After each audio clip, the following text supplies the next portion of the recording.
So our sacral yes feels alive. It feels like possibility.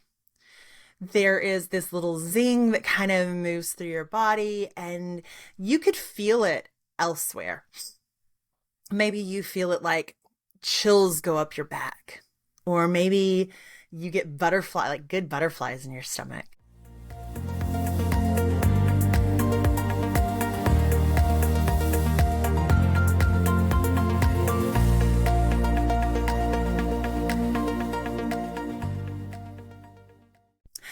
I'm back. Hello, everyone. Welcome back to the Glow Up Revolution podcast. Welcome back to the revolution. I am back after a 1 week hiatus of recovering from a really gross ick. I don't know if I had COVID because I wasn't planning on going anywhere anyway, and my whole family had it, so we were all just kind of like in the muck together.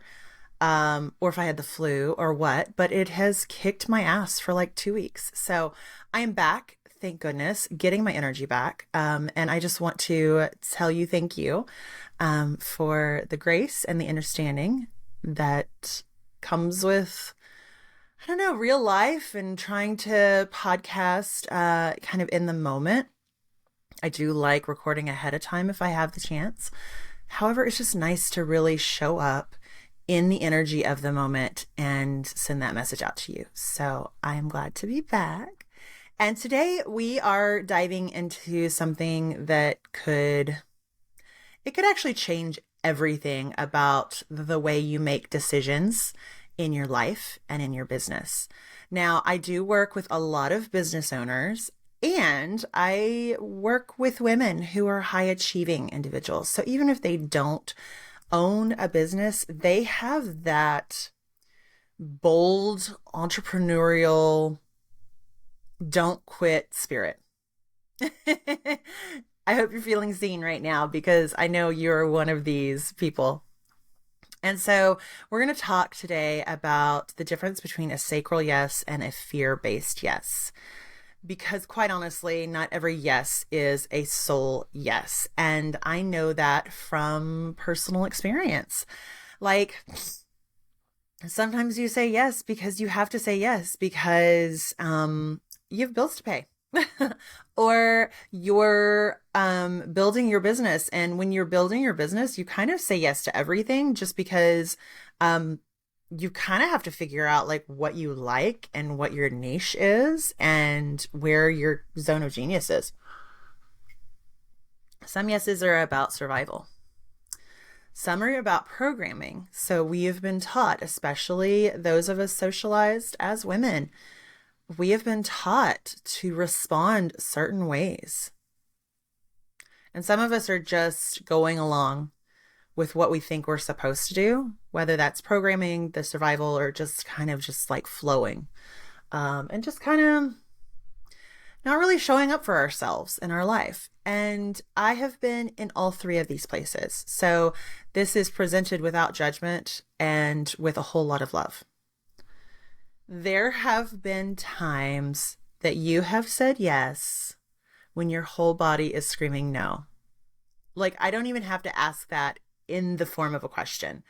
I am just going to go out on a limb and say, I know that this has happened to you before because it's happened to me. It's happened to everybody I've ever worked with. There are times when you're like, yeah, I'll do it. Yeah, I'm here. Let's do it. And like, there's parts of your body that are like, no. The thing is our yeses are sacred. When we say yes, it's the energy is going into the situation, right? So like when we say yes, we're pouring energy into our relationships. We're pouring energy into our work or our businesses, ourselves, our friendships. And when it comes from a soul aligned place, what I call a sacral yes, it can literally be the difference between just kind of being there and like moving mountains. But when a yes comes from fear or obligation or people pleasing, it just kind of drains us dry. So let's talk a little bit about what I mean by sacral. So, if you're unfamiliar with the chakra system, the sacral chakra is our second chakra from the bottom. So, I actually, for those of you watching on video, I have a cool little chakra chart that I will show you. I use this in all of my Reiki healing sessions. It helps me tune into my clients' chakras if they're not in the room with me. So, this bottom one is our root chakra, and our next one is our sacral chakra. Our sacral chakra is in that creative space in our body. So this is beyond physical sexuality. It's beyond gender, all of that. That's the creative cauldron in our body, right? So it's like where our hips are there, our reproductive organs are there, and a lot of our other organs just kind of like sit in this space, right? So when, you feel a gut feeling, you might be feeling it from this sacral chakra point. Our sacral chakra is all about, like I said, creativity, and making things out of nothing. It's almost like an alchemical point in our body, right? And all the chakras are connected, as you can see in this diagram, right? So our root chakra is connected to the sacral, connected to the solar plexus, the heart, and so forth.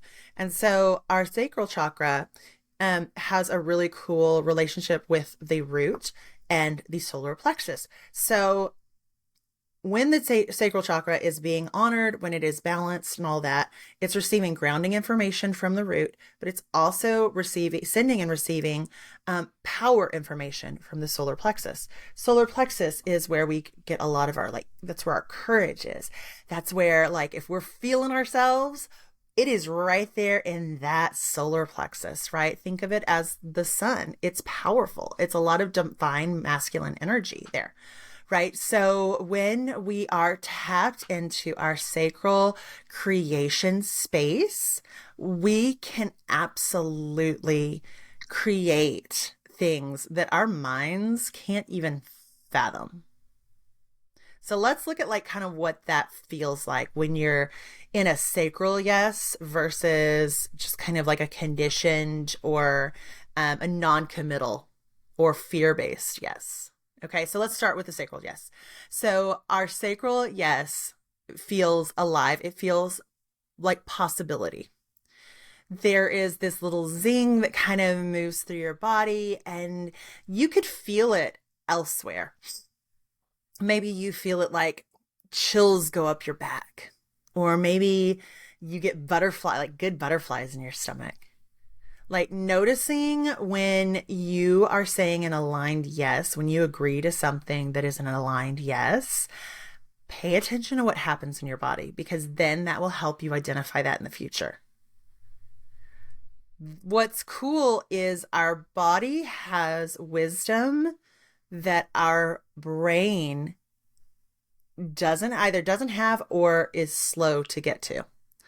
If you've never heard of the Heart Math Institute, I really, really encourage you to look into them. It's really cool. They've done a lot of studies, and they have actually mapped activity in the heart center and in the brain. And when it comes to certain stimuli, we experience it in our heart center first before we experience it in our brain. Okay, so we experience things in our bodies before our brain processes them, because we need to remember that the brain, its sole job is to keep us alive. So yes, there's the prefrontal cortex part of the brain, which develops when we're about 23, 24, but a majority of the brain is there for communication. It's there for keeping your heart going and the blood pumping and your lungs breathing and balance and walking. The brain does all of these things. And if you look at especially what the kind of the fight or flight center of the brain does, it literally is there to make sure we don't die. So, but our body is this beautiful, almost satellite dish or antenna in the world where we can feel things, we can sense things. It's kind of like when somebody walks into the room, you may not hear it, but you can feel that it's there, right? So a sacral yes is just kind of this body knowing that this is the right answer. It may feel a little stretchy. It may feel a little risky. It may scare you a little bit because it's big and it's expansive. And our nervous system is set up so that things that are different and new and big are automatically kind of checked off as a threat in the nervous system. It's not a threat, it's expansive. It never feels like panic, though, and it never feels like you're being pushed into a corner. It never makes your chest tighten or your stomach knot. Like, it might be like, ooh, that like anticipation you feel like before a big fun event, or like how you used to feel like Christmas morning, all of that anticipation, but it never made your chest tight or your stomach knot. Hopefully not. Hopefully not. So it's that butterflies of excitement versus like an icy grip of dread. Okay. So when you're in this sacral yes, you're excited, you're like the good kind of scared, like, oh my gosh, like what if this works? And it feels really good. It feels really aligned. Now, what about a fear-based yes? A fear-based yes kind of comes in quietly sometimes. And a lot of times it looks like being responsible. I'm doing air quotes. It looks like being responsible. It looks like being quote unquote a good person. It looks like being nice. Maybe that's a difference too, is a sacral yes is kind and a fear-based yes is nice. And I'll get into the difference that at some point, I'm sure.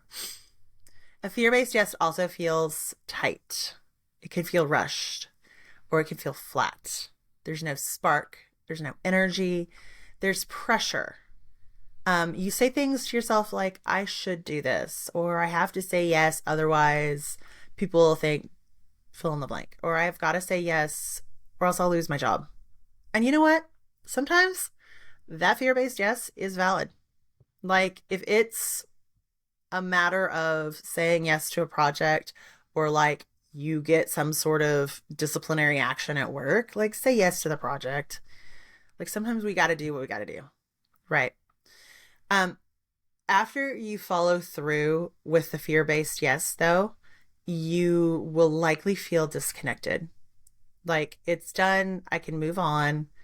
You're not going to feel like super fulfilled by it. You may even feel resentful, or you may feel exhausted.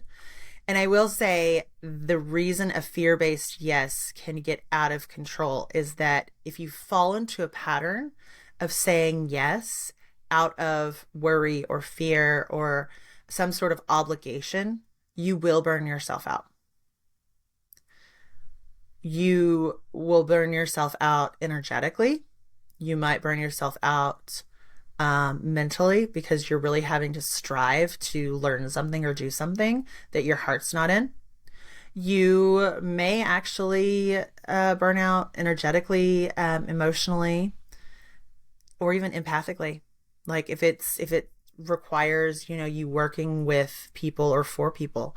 So that's why it is something that we really need to be aware of, right? So let's dive in a little more about why this matters, because I always like to say, okay, why does this matter? Why does this matter? Every time you say yes from fear, you're actually teaching yourself that it's not safe to trust your own truth. And every time you say yes from a sacral yes, a soul yes, an intuitive aligned yes, you're building a life that fits you. And you're also strengthening those intuitive skills that we all have. You don't have to be a practitioner of magic. You don't have to be a psychic. Like you just have to be human. Humans have intuition. It's built into our system. So that's why learning to tell the difference is so powerful. It's not about never saying yes out of obligation, because we're human. Trudy says hi. But it is about understanding the difference between the two. It's about making sure that you're honoring yourself, making sure that your yes is coming more from your intuition, your sacral chakra, your soul, more often than it is from fear of programming, right? So here's how to kind of practice that, put that in action. The next time someone asks you something or asks you to do something, take a pause, take a breath. Ask your body, ask your brain, how does this feel? Ask your body first. Like, seriously, like, how does this feel? And then you can ask your brain, like, what do you think? Do you feel open, expansive, alive, or do you feel tight, rushed, or shut down? How do you feel? Do you feel like you have to do it? Or do you feel like you are aligned in doing it? Not necessarily that you want to do it. Because the thing is like taking your kids to drop off every day at school is maybe not like, I feel totally fulfilled by this. But it's something that needs to be done. And you know that they're taken care of. You know that they're safely getting into that building.